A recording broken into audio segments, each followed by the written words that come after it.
कैसे हो? खुश हो, मस्त हो? खुश रहो, मस्त रहो, अपने अपने काम में व्यस्त रहो, अपना प्यार आशीर्वाद देते रहो।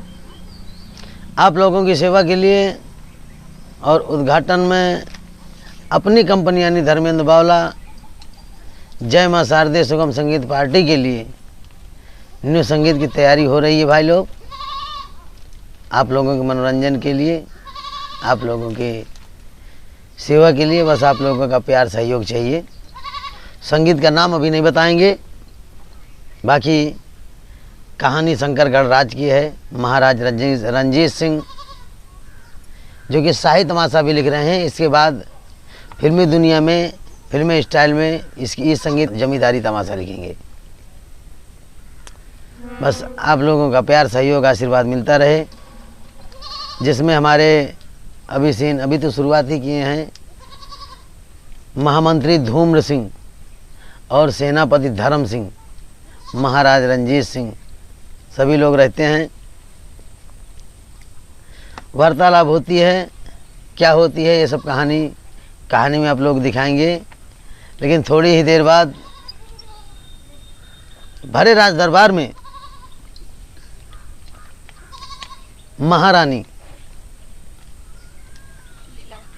महारानी लीलावती और जो महाराज की दूसरी पत्नी है, महाराज की दूसरी पत्नी है। पहली महारानी का स्वर्गवास, 2 बच्चों का जन्म देने के बाद उनका स्वर्गवास हो जाता है।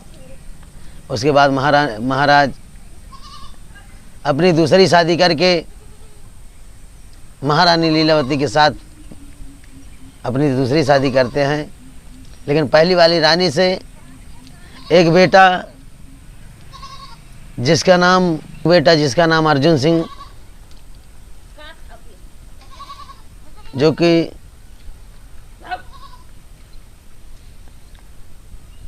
इक्कीस वर्ष का होता है, और राजकुमारी जिसका नाम अंजलि, वो 18 वर्ष की होती है। महारानी लीलावती व राजकुमार अर्जुन सिंह व राजकुमारी अंजलि को भरे दरबार बुलाया जाता है। भरे दरबार में महारानी जी पहुंचकर महाराज यानी अपने पति महाराज रंजीत सिंह से कहती हैं। तो किस भाव में कहती हैं और कैसे कहती हैं आप लोगों को बता रहे हैं। आप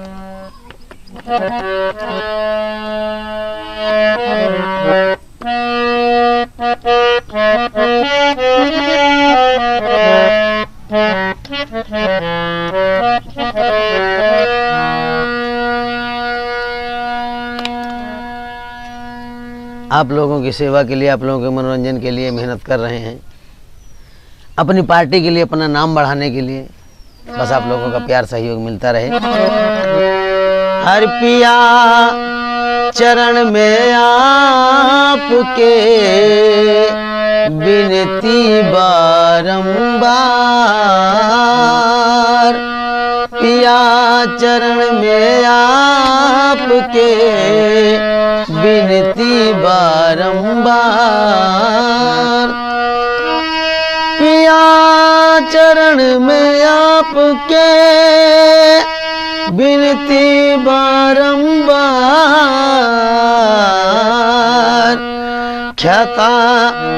खाता क्या मुझसे हो गई,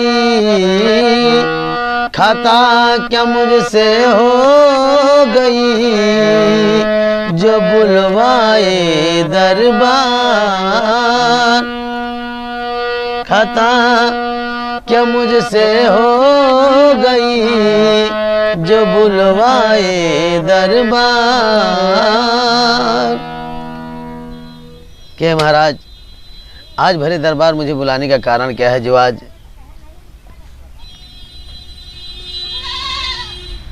बेटी अंजलि और राजकुमार अर्जुन सिंह को साथ में बुलाए हैं। तभी महाराज कहते हैं, हरि मृग नयनी मनमोहनी, मृग नयनी मनमोहनी क्यों होती हैरान। मृग नयनी मनमोहनी क्यों होती हैरान।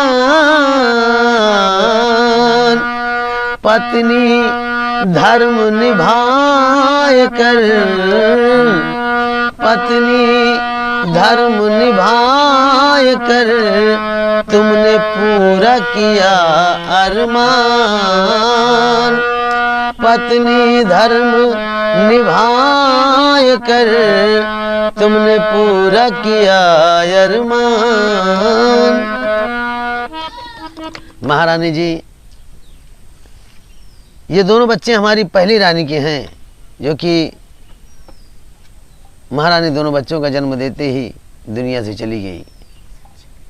इन्हीं बच्चों की परवरिश के लिए मैंने दूसरी शादी करके तुम्हें लाया है। लेकिन महारानी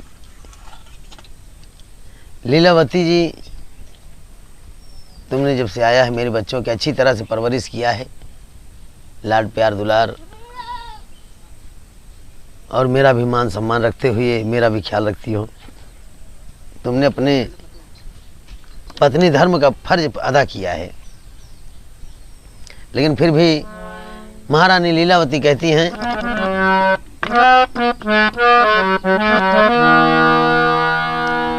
स्वामी जी, यह बात तो आप महल में आकर भी आज मुझसे भी कह सकते हैं, बातें तो होती रहती हैं, लेकिन आज अचानक भरे दरबार में मेरे समझ में नहीं आ रहा है बात क्या है।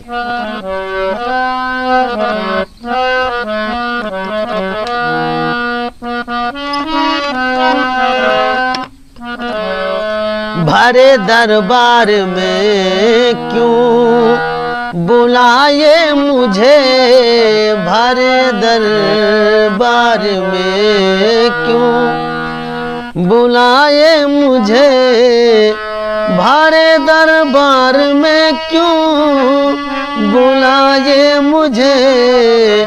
स्वामी जी बात क्या सच बताओ मुझे, स्वामी जी बात क्या सच।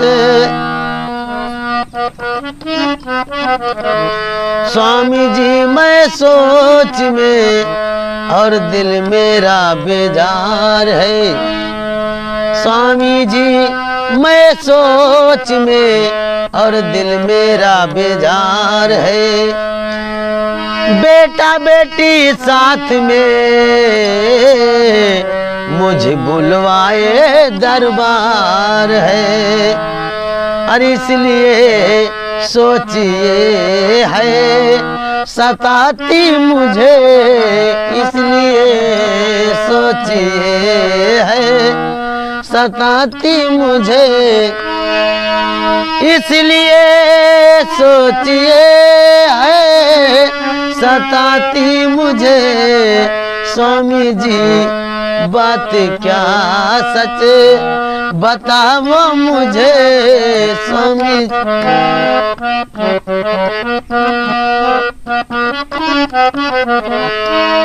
तभी महाराज कहते हैं, ऐ महारानी जी, लीलावती जी, आप फिक्र मत कीजिए, ना करो तुम फिक्र है महारानी जी, ना करो तुम फिक्र है महारानी जी, ना करो तुम फिक्र कुछ महारानी जी। आप तो सॉरी भाई, आप तो दिल की धड़कन मेरी रानी जी, आप तो दिल की धड़कन मेरे रानी जी। चिंता की कुछ बात नहीं, एक दिल में मेरे अरमान है। चिंता की कुछ बात नहीं, एक दिल में मेरे अरमान है। पूरा किया हर इच्छा को, शिव शंकर भगवान है। शिव के मंदिर है चलना महारानी जी, शिव के मंदिर है चलना महारानी जी।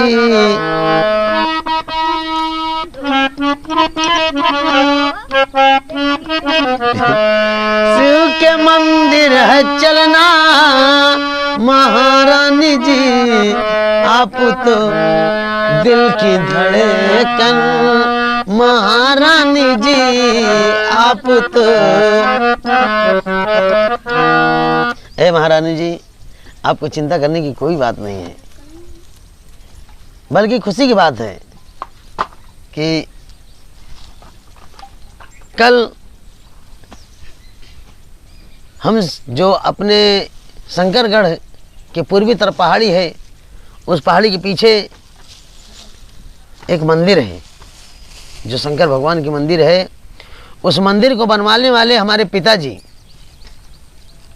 यहाँ के महाराज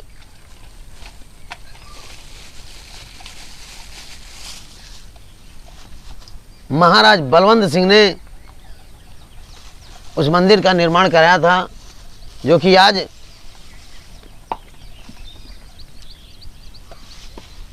करीब 24-25 वर्ष से उस मंदिर को सील कर दिया गया है। उस मंदिर में ताला लग गया है। ताला लगने का कारण है कि मेरे पिताजी ने उस मंदिर को बनवाया था पहाड़ी के पीछे। वहाँ पर सुनसान जगह थी, वहाँ पर जंगल एरिया, लोग नहीं आते जाते थे, रास्ता सुनसान था, आना जाना लगा रहता था। तो इसी वजह से वहाँ पर मंदिर बनवा दिए। यहाँ पर मंदिर रहेगा तो यहाँ पर लोगों का बसेरा रहेगा, और जंगल में आने जाने से किसी जानवर से किसी को कोई दिक्कत नहीं होगी। लोग यहाँ पर बस्ती बनाकर रहने लगेंगे। लेकिन उस मंदिर के रहस्य में मेरे पिताजी ने बतलाया था कि उस मंदिर पे के पास एक इच्छाधारी नाग और नागिन रहते हैं, और उन नाग नागिन के पीछे एक जादूगर जो इसी अपने शंकरगढ़ के पास में ही कालीचरण नाम का जादूगर था, तांत्रिक था, जो कि अपने काली शक्तियों से यह मालूम कर लिया था कि इससे यहाँ पर इच्छाधारी नाग नागिन रहते हैं। तो उसके दिल में एक अभिलाषा जागी कि अगर नाग की मणि मुझे मिल जाए तो मैं कुछ और कर सकता हूँ, लालच बस। वो इच्छाधारी नाग नागिनी की खोज करते करते यहाँ पर आया, और नाग नागिन को ढूंढ करके अपने काली शक्तियों के द्वारा वो जख्मी कर दिया। और मेरे पिताजी ने मंदिर में पूजा करते थे, उसी समय नाग नागिन वहाँ पर पहुँचे भागते भागते, और शिव जी के मंदिर में पहुंचकर सारी दास्तान मेरे पिताजी से बताया कि मेरे पीछे पड़ा है कालीचरण, ऐसा है, ये मुझे जान से मार देना चाहता है। सारी बातें बताते बताते नाग नागिन दोनों अपने प्राण त्याग दिए। उन्होंने ये भी बताया था कि मेरे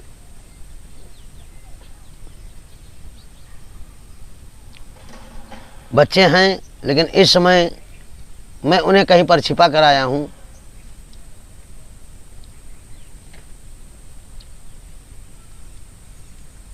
लेकिन अभी मेरे पीछे कालीचरण पड़ा है, मुझे जख्मी कर दिया है, मैं जिंदा नहीं बचूंगा। वो उस मणि को, अपनी मणि को शंकर जी के शिवलिंग में स्थापित कर देता है, और नाग नागिन दोनों मर जाते हैं। इतने में कालीचरण तांत्रिक पहुंचता है, नाग नागिन को ढूंढते ढूंढते तभी महाराज बलवंत सिंह कालीचरण को कैद करवा लेते हैं, और कैद करवा के उसे फांसी की सजा दिला देते हैं। कालीचरण मर जाता है। मरने के बाद उस मंदिर को, कालीचरण को कैद करवाने के बाद उस मंदिर को सील कर दिया जाता है कि नाग नागिन मर गए इस मंदिर में आकर, ये घोर अपशगुन हो गया, इस मंदिर को सील कर दिया जाएगा। तो सील कर दिया जाता है, मंदिर बंद हो जाता है उसी दिन से, और कालीचरण को सजाए मौत की सज़ा होती है, उसे फांसी पर लटका दिया जाता है, मर जाता है। उसके बाद जो प्रेजेंट टाइम में महाराज बलवंत सिंह के बेटे महाराज रणजीत सिंह रहते हैं, वो कहते हैं कि मेरे पिताजी कालीचरण को फांसी देने के बाद करीब 1 हफ्ते बाद मेरे पिताजी भी उसकी काली शक्तियों के लपेट में आकर के अपने आप को नहीं बचा सके और वो भी दुनिया से चले गए। लेकिन इतना बताया था कि भोलेनाथ के मंदिर से आकाशवाणी हुई थी कि आज तो मंदिर सील हो रहा है और ये तब तक मंदिर नहीं खुल सकता कि जब तक तुम्हारे पुत्र के कोई पुत्र न पैदा हो। और आज के बाद ये मंदिर तभी खोला जाएगा जब मेरे बेटे को एक पुत्र पैदा होगा और वो जब 21 वर्ष का हो जाएगा तभी उसके ही द्वारा ये मंदिर खोला जा सकता है, अन्यथा जो कोई इस मंदिर को खोलेगा वो मौत के घाट उतर जाएगा, जलकर राख हो जाएगा। तो आज पूरे 21 वर्ष बीत गए हैं। 21 वर्ष के बाद आज इच्छा कहती है कि आज नहीं कल अपने बेटे के साथ, अपने परिवार के साथ चलेंगे शिव मंदिर पर और उस मंदिर को खोलेंगे। उस मंदिर पर भोलेनाथ की पूजा भी होगी।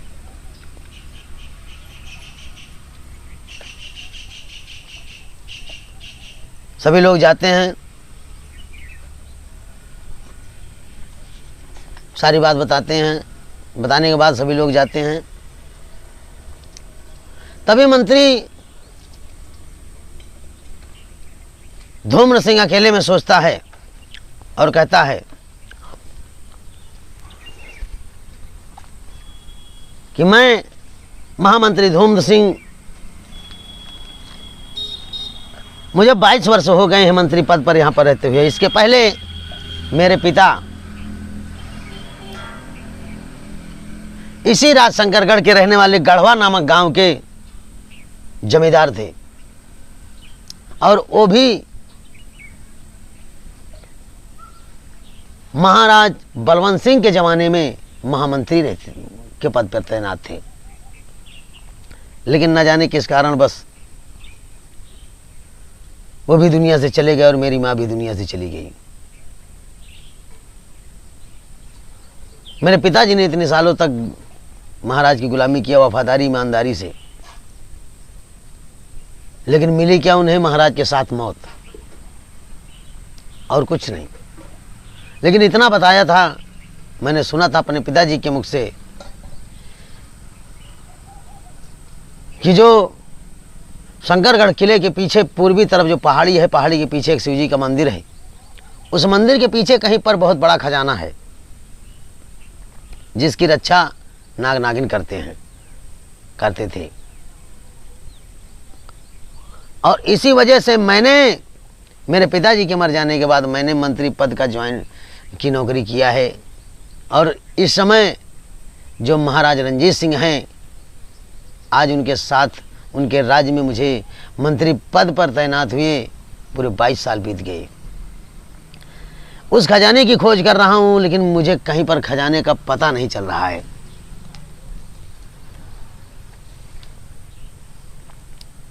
कहीं पर खजाने का पता नहीं चल रहा है। और जिस दिन मुझे खजाने का पता चल गया, वो खजाना मेरा होगा। गुलामी करना मुझे नहीं पसंद है, लेकिन गुलामी कर रहा हूं तो सिर्फ उस खजाने के लिए, वफादारी कर रहा हूं तो सिर्फ उस खजाने के लिए। जिस दिन खजाने का मुझे पता चल गया, उस दिन खजाना वो मेरा होगा। और इस शंकरगढ़ की राजधानी पर महामंत्री धूम्र सिंह का धूम के नाम के धूम मचेगी। लेकिन एक टेंशन पैदा हो रही है मुझे, जब से मैंने राज दरबार में महाराज की महारानी, दूसरी पत्नी महारानी लीलावती को देखता हूँ। जब जब देखता हूँ मेरा दिल बेचैन हो जाता है। उसकी सूरत देखते ही मेरा कलेजा धड़कने लगता है। मेरे समझ में नहीं आता मैं क्या करूं क्या ना करूं। उसे देखकर तो पागल हो जाता हूं।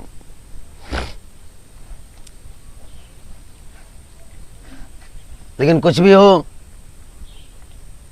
आज नहीं तो कल एक न एक दिन महारानी लीलावती को अपने जाल में फंसाकर इस शंकरगढ़ में अपनी हुकूमत चलाऊंगा, और जो भी मेरे राग अरोड़ा बनेगा उसे मौत के घाट उतार दूंगा। तभी दोहा में कहता है, बीच बीच से बता रहे भाई, सीरियल सीन से नहीं बताएंगे।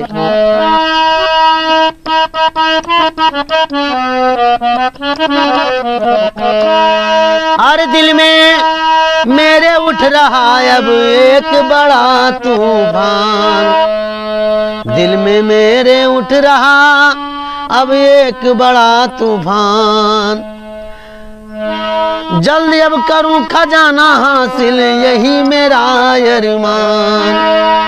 हाँ जल्द करूं अब खजाना हासिल, यही मेरा अरमान। यही मेरा अरमान सोच जिगर में बढ़ती जाती, यही मेरा अरमान सोच जिगर में बढ़ती जाती। करूं गुलामी महाराज की अब ये बात न मुझे सुहाती, हर करूं गुलामी महाराज की ये बात न मुझे सुहाती। देखूं सूरत रानी की जब मैं दिल की धड़कन भी बढ़ जाती, देखूं सूरत रानी जी की मैं दिल की धड़कन भी बढ़ जाती। अरे लगे गजब लीलावती की सूरत पागल मुझे बनाती, हाँ लगे गजब लीलावती की सूरत पागल मुझे बनाती।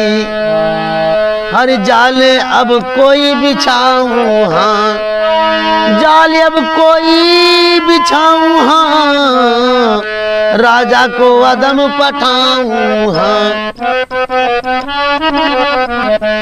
पूरा हो तभी मेरा अरमान।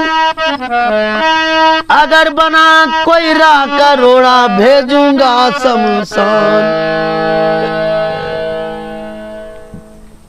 खजाना भी मिलेगा और महारानी लीलावती भी मेरी होगी। अगर कोई मेरी राह में आएगा तो उसे मौत के घाट उतार दूंगा।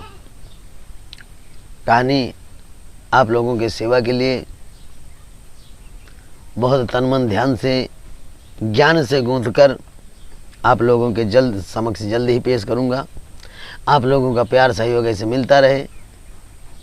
नमस्ते, नमस्कार, जय राम जी की, अस्सलाम वालेकुम, गुड बाय, फिर मिलेंगे।